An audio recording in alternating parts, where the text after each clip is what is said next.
ये है Siemens S7 1200 का ट्रेनर बोर्ड जो कि हम लोग ट्रेनिंग में यूज़ करेंगे। इसके अंदर ऊपर अगर मैं आपको दिखाऊं यहाँ पर, so there are multiple inputs जिसमें एमरजेंसी स्टॉप है, जैसे हमारी मशीन्स पे भी लगा होता है। इन केस ऑफ एमरजेंसी हम लोग इसको यूज़ कर सकें। पुश बटन्स हैं रेड स्टॉप के स्टार्ट के लिए, ग्रीन स्टार्ट के लिए, रेड स्टॉप के लिए, और इसी तरह selector switches auto manual modes के लिए। हमारे पास इनपुट पे पावर का प्लग है कि हम लोग सोर्स सिंक की वायरिंग इस पर परफॉर्म कर सकते हैं।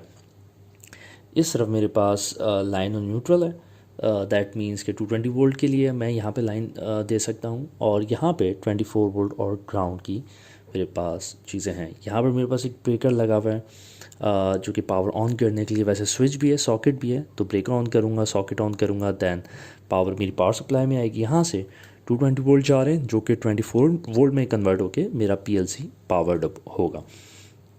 पीएलसी की वायरिंग हम लोग इस बोर्ड पे ख़ुद ही करेंगे ताकि हम लोग पावर भी दे सकें और सोर्स और सिंक की इनपुट पे भी वायरिंग कर सकें, इसी तरह सोर्स और सिंक की आउटपुट पे भी वायरिंग परफॉर्म कर सकें। यहाँ पे स्पेस है, ये मेरा मेन पीएलसी है S7 1200 जो कि सबसे इंपॉर्टेंट चीज़ है।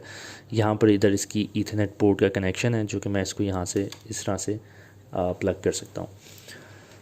और इसके अलावा यहाँ पे एक्सटर्नल स्पेस है, ये आप देखेंगे बॉक्स की फॉर्म में यहाँ पर कटिंग हुई है ताकि इधर एक्सटर्नल मॉड्यूल्स लगा सकें। ये मेरे पास IO लिंक की डिवाइस है जो कि हम लोग आगे जाके एडवांस कोर्सेज में यूज़ करेंगे। मेरे पास नीचे यहाँ पर रिलेज दिए हुए हैं।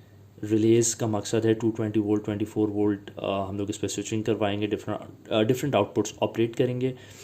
यहाँ पे मेरे पास सॉरी यहाँ पर मेरे पास कुछ लैंप्स भी हैं जो कि हमें आउटपुट के इंडिकेशन के तौर पे हम लोग यूज़ करेंगे। तो ये एक सिंपल ट्रेनर बोर्ड है जिसके साथ हम लोग जैसे कुछ इनपुट आउटपुट्स के यहाँ पे सॉकेट्स हैं, तो यहाँ पर जाके हम लोग डिजिटल एनालॉग सेंसर्स भी इसके साथ यूज़ करेंगे और कंप्लीट इसको डिफरेंट एप्लीकेशंस इसके ज़रिए परफॉर्म करेंगे। अब हम देखते हैं मेन पीएलसी।